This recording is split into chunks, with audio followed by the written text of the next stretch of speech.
Elles sont partout sur les vêtements des petites filles, les produits de maquillage, sur les cahiers, les coques de téléphone. On les trouve même en pâtisserie. On parle ce soir des licornes qui ont même leur journée mondiale et c'est aujourd'hui le 9 avril. Alors comment expliquer cette tendance qui séduit aussi les adultes? Pourquoi cet animal imaginaire nous fascine-t-il autant? Quelques réponses ce soir avec Vicky Bogart. D'abord Vicky, de quand datent les licornes? À quand remonte la première description de la licorne?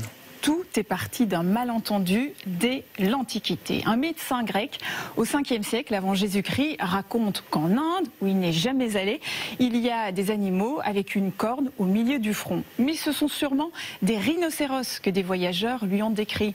On en parle aussi dans certaines traductions de la Bible comme un animal plutôt agressif. Plus tard, au Moyen-Âge, la licorne devient un symbole de pureté et de protection car on lui prête des pouvoirs extraordinaire, sa corne étant soi-disant un antipoison.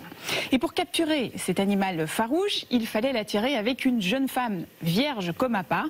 Preuve de son importance, la licorne était omniprésente dans l'art jusqu'à la Renaissance, à l'image des célèbres tapisseries de la Dame à la licorne dans les années 1500. Écoutez, on est quand même assez loin là de l'animal populaire, girly, qui fait rêver aujourd'hui toutes les petites filles, non? Très très loin. C'est seulement dans les années 80 que la licorne a été repeinte aux couleurs de l'arc-en-ciel et la tendance explose il y a quelques années sous l'influence des youtubeuses et du cinéma où la créature est présente dans des films d'animation. Leur côté magique, leurs couleurs, les paillettes et leur ressemblance avec les poneys, il n'en fallait pas plus pour que les licornes deviennent un grand classique dans le monde des jouets et gambadent sur les vêtements, les produits de maquillage ou encore les coques de téléphone. Alors les enfants adorent les licornes, plus étonnant les adultes aussi. Comment expliquer cette tendance ?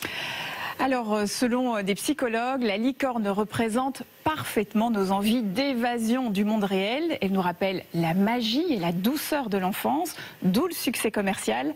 Certains créateurs ont surnommé ça le style régressif. Elle symbolise aussi l'extraordinaire. D'ailleurs, en économie, le mot licorne désigne une start-up valorisée à plus d'1 milliard de dollars sans être cotée en bourse. Des jeunes entreprises exceptionnelles donc. Merci beaucoup Vicky Bogart.